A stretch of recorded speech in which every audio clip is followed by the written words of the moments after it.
যে এই নির্বাচনটা শুধু জাতীয় সংসদ নির্বাচন নয়, এখানে সাথে গণভোট হবে, জুলাই সনদের উপরে গণভোট হবে। অতএব গণভোটের বিষয়টা কিন্তু আজকে আলোচনায় তেমন একটা নেই। মিডিয়া, এনজিও সকলেই যদি আমরা জবাবদিহিতার মধ্যে না থাকি, তাহলে তো একটা আসলে এখানে ফ্রি ফেয়ার ক্রেডিবল নির্বাচন হবে না। এখানে আমরা মনে করছি যে আসলে সবাই জবাবদিহিতার আওতায় নেই। মরহুমা ম্যাডাম খালেদা জিয়া ইন্তেকাল করেছেন, এই জন্য আমরাও শোকাহত, কিন্তু এটা নিয়ে আজকে বাড়াবাড়ি হচ্ছে। এটাকে ইস্যু করে সারা দেশে বিভিন্ন শিক্ষা প্রতিষ্ঠান, ইভেন কি সরকারি বিভিন্ন প্রতিষ্ঠানেও জাতীয় শোক দিবস ঘোষণা হয়েছে 3 দিন। এখন এটা নিয়ে যদি মাসের পর মাস শোক পালন করা হয়, এখন নির্বাচনের এই সময়ে, এটাও তো একটা আমি মনে করি যে বাড়াবাড়ি। এই বাড়াবাড়িটাও আমাদের কাছে মনে হচ্ছে যে আমরাও শ্রদ্ধা জানাই ওনাকে, আমরাও শোক জানিয়েছি। অবশ্যই তিনি দেশের জন্য তার অবদান আছে, সবই ঠিক আছে, কিন্তু এখানে কথা বলেছি কয়েকটি বিষয়। প্রথমত আমরা এই যে নির্বাচন মনোনয়নপত্র সাবমিট হয়েছে 29শে ডিসেম্বর, সেখানে আমাদের ইসলামী আন্দোলনের যারা নির্বাচনের জন্য প্রতিদ্বন্দ্বিতার জন্য মনোনয়নপত্র সাবমিট করেছেন, এদের বেশ কিছু ক্যান্ডিডেট আমাদের বাছাইয়ে তারা মনোনয়নপত্র গ্রহণ করেন নাই। বিভিন্ন কারণে করেন নাই, এর মধ্যে তুচ্ছ কিছু কারণ আছে, একেবারেই সামান্য কারণ, যেগুলো আসলে এবং সংশোধনযোগ্য ছিল। নির্বাচন কমিশন থেকে আগে বলা হয়েছিল যেগুলো সংশোধনযোগ্য ছোটোখাটো বিষয়, এগুলো যাতে সংশোধন করে মনোনয়নপত্র গ্রহণ করা হয়।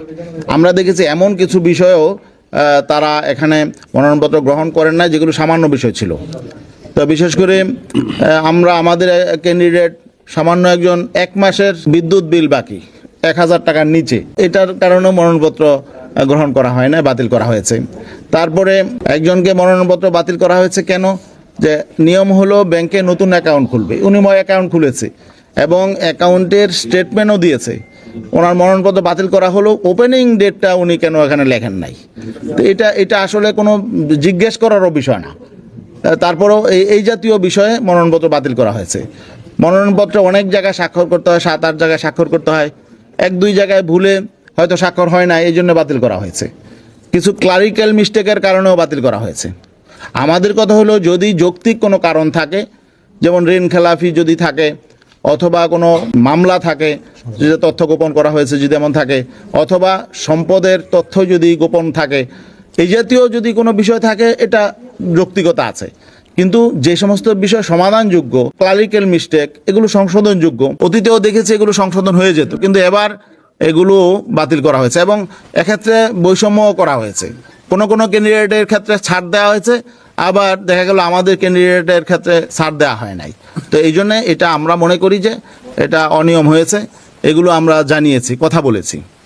এখানে প্রায় 1/3 ক্যান্ডিডেট, আপনার পত্রপত্রিকা মিডিয়ায় আপনারাই তো লিখেছেন, প্রায় 28% উপরে ক্যান্ডিডেটের মনোনয়নপত্র বাতিল করা হয়েছে।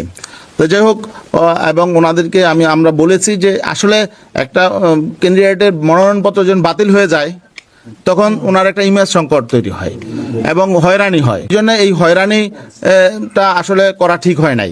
দেখা যাবে অনেকেই হয়তো মনোনয়নপত্র ফিরে পাবে, তাই না? কিন্তু এই যে হয়রানিটা হলো মাঝখানে 2-3টা দিন, এই যে ইমেজ সংকট, এটা বরং মানুষের মধ্যে ব্যাড ইম্প্যাক্ট পড়ে এবং ভোটারদের মধ্যে, এটা কাঙ্ক্ষিত ছিল না।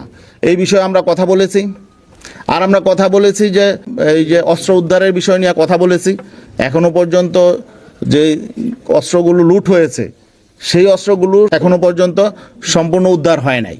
তো ওনারা আমাদেরকে বলেছে 70%-এর মতো উদ্ধার হয়েছে, কিন্তু আরও বেশ কিছু অস্ত্র আছে এবং অবৈধ অস্ত্র প্রত্যেক নির্বাচনের আগেই উদ্ধার করা হয়। এবার গতিটা আমরা মনে করছি যে কিছুটা কম। এ নিয়ে কথা বলেছি। লেভেল প্লেয়িং ফিল্ডের ব্যাপারে কথা বলেছি। আমরা বলেছি যে কোনো রাজনৈতিক দল প্রায়োরিটি পাচ্ছে বিভিন্ন ক্ষেত্রে, এবং 2-1টি রাজনৈতিক দলের প্রধান তারা ভিভিআইপি প্রোটোকল পাচ্ছে। এটা জনমনে নিয়ে বিভিন্ন রকম প্রশ্ন আছে এবং এটা লেভেল প্লেয়িং ফিল্ডের জন্য অন্তরায়। এগুলো নিয়েও আমরা কথা বলেছি। একটা জরিপ এখন আছে, বিভিন্ন জরিপ কিন্তু প্রকাশ হয়। এগুলো যদিও আন্তর্জাতিকভাবে এই জরিপের প্রচলন আছে, কিন্তু আমাদের এখানে বিভিন্ন এনজিও জরিপ করে এরা বিভ্রান্তি ছড়ানোর জন্য। তা আমরা এই জরিপের কথা বলেছি।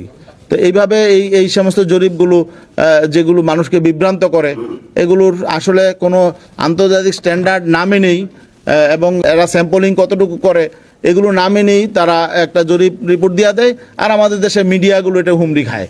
আমরা যেটা দেখেছি অতীতে যেমন ফেসিবাদী শক্তির পক্ষে মিডিয়াগুলো কাজ করেছে, এখন আবার নতুনভাবে মিডিয়া নতুন ফেসিবাদ তৈরির জন্য বিভিন্ন উপাদান তারা সামনে হাজির করছে। এটা আমরা শঙ্কিত। এখন বাকি এখানে জরিপের ব্যাপারে প্রধান উপদেষ্টা বলেছেন যে আপনারাও জরিপ রিপোর্ট করান, আপনারা 99% সমর্থন দেখান। তো এটা তো হয় না। আমরা মনে করি যে সকলেরই একটা অ্যাকাউন্টেবিলিটি থাকতে হবে।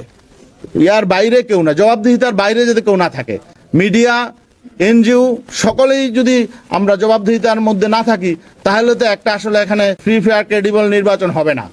এখানে আমরা মনে করছি যে এখানে আসলে সবাই জবাবদিহিতার আওতায় নেই। এই জন্য নির্বাচন কমিশনের দায়িত্ব হলো, হ্যাঁ অবশ্যই এখানে ফ্রিডম অফ প্রেস থাকবে, সবকিছুই থাকবে, কিন্তু তারপরেও জবাবদিহিতা থাকা দরকার। জবাবদিহিতা ছাড়া যদি এইভাবে বিভ্রান্তি ছড়ানোর জন্য মিডিয়াগুলো কাজ করে, তাহলে তো আমাদের এখানে নির্বাচন অংশ নেওয়াটা একটা বাহুল্য হয়ে যাবে। তো এগুলো নিয়ে আমরা কথা বলেছি, এবং আমরা বলেছি যে মরহুমা ম্যাডাম খালেদা জিয়া ইন্তেকাল করেছেন, এই জন্য আমরাও শোকাহত। কিন্তু এটা নিয়ে আজকে বাড়াবাড়ি হচ্ছে। এটাকে ইস্যু করে সারা দেশে বিভিন্ন শিক্ষা প্রতিষ্ঠান, ইভেন কি সরকারি বিভিন্ন প্রতিষ্ঠানেও যে হ্যাঁ জাতীয় শোক দিবস ঘোষণা হয়েছে 3 দিন, এখন এটা নিয়ে যদি মাসের পর মাস শোক পালন করা হয়, এখন নির্বাচন এই সময়ে, এটাও তো একটা আমি মনে করি যে বাড়াবাড়ি। এই বাড়াবাড়িটাও আমাদের কাছে মনে হচ্ছে যে আমরাও শ্রদ্ধা জানাই ওনাকে, আমরাও শোক জানিয়েছি। অবশ্যই তিনি দেশের জন্য তার অবদান আছে, সবই ঠিক আছে, কিন্তু এটা নিয়ে যাতে কোনো রাজনৈতিক দল বাড়াবাড়ি করতে না পারে, এটাও আমরা প্রধান নির্বাচন কমিশনারকে বলেছি। তো যাই হোক, উনি বলেছেন যে ঠিক আছে, এগুলো আমরা নোটে নিলাম, আমরা দেখব বিষয়গুলো।